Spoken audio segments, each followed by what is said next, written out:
কেন আমি এমন পাগলামো করছি। আমি বলেছিলাম রিক্তা যাবার আগে অন্তত এটুকু জেনে যাক তার সৌম্য তাকে সত্যি ভালোবাসতো। রিক্তাকে নিয়ে এসে বাঁচতে চেয়েছিল। মৃত্যুর মুখে দাঁড়িয়েও এই সত্যি কথাটা উচ্চারণ করার মতো মনের জোর তার ছিল। তারপর একদিন আমাদের বিয়ে হলো, রেজিস্ট্রি ম্যারেজ। আপনি সাক্ষী দিলেন। মালা বদলের পর যখন আপনাকে প্রণাম করলাম, আপনি ধরা গলায় বলেছিলেন, যেখানেই থেকো সুখে থাকো। রিক্তা দৃঢ় কণ্ঠে জিজ্ঞেস করেছিল, মৃত্যুর পরেও? বলুন না ডাক্তারবাবু, মৃত্যুর পরেও? আপনি রিক্তাকে জড়িয়ে ধরে ছেলে মানুষের মতো কেঁদে উঠেছিলেন। তখন মনে হয়েছিল আপনি আগে মানুষ, ভালো মন্দে মেশানো একটা মানুষ, তারপর ডাক্তার। আমাদের বিয়েতে কোনো শাঁখ বাজেনি, কোনো উলুধ্বনিও হয়নি। ওর বাসর হয়েছিল হাসপাতালের বেডে, আর আমার গেস্ট হাউসের বেডে। কয়েকদিন বাদে রে শেষ হতেই আপনার স্যারের কাছে ছুটি চাইলাম। উনি রাজি হলেন, তবে প্রত্যেক সপ্তাহে এই হাসপাতালে এসে কেমোথেরাপি নিতে বললেন।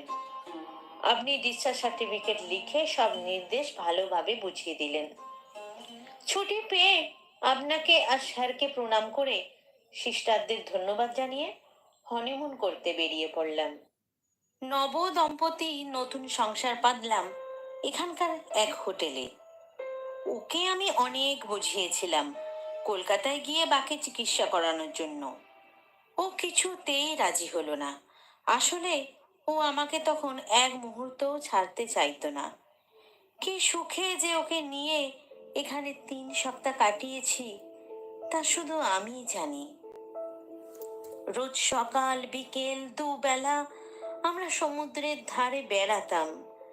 রাতে হোটেলের লনে বসে ও গান গাইতো। ওই গানটা ওর খুব প্রিয় ছিল।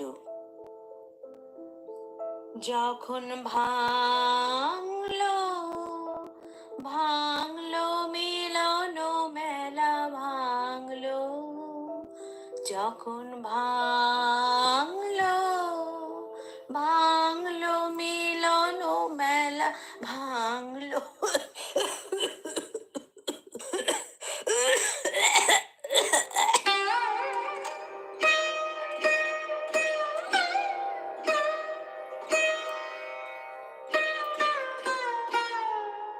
আমি বারণ করতাম ওই গানটা গাইতে, তবু ও জোর করেই গাইতো। আমার দুটো চোখ জলে ভরে যেত। দিন দিন ও কেমন দুর্বল হয়ে পড়েছিল।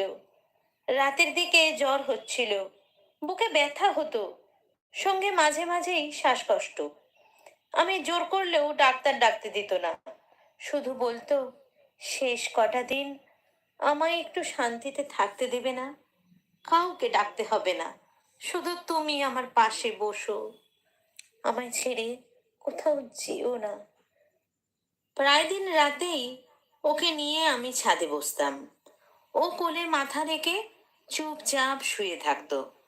মাঝে মাঝে বলতো, নিজেকে এভাবে ঠকালে কেন সৌম্য? কি পেলে?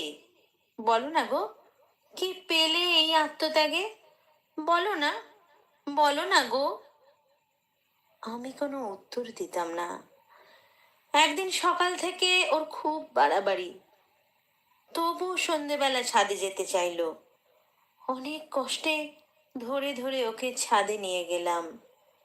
আমার কোলে মাথা রেখে কিছুক্ষণ শুয়ে থাকলো। খুব শ্বাসকষ্ট হচ্ছিল, গায়ে জ্বরও ছিল। আপনার লেখা ডিসচার্জ সার্টিফিকেটের ওষুধগুলোই খাওয়াচ্ছিলাম, কিন্তু সেদিন সকাল থেকে ও কোনো ওষুধই খায়নি, আমি জোর করা সত্ত্বেও না। হঠাৎ রিক্তা আমায় একটা গান গাইতে বলল। সৌম্য, একবার সেই গানটা গাও না গো। জীবনে যত পূজা হলো না সারা। আমি না করাতে আমায় জোর করল। আমি গাইলাম।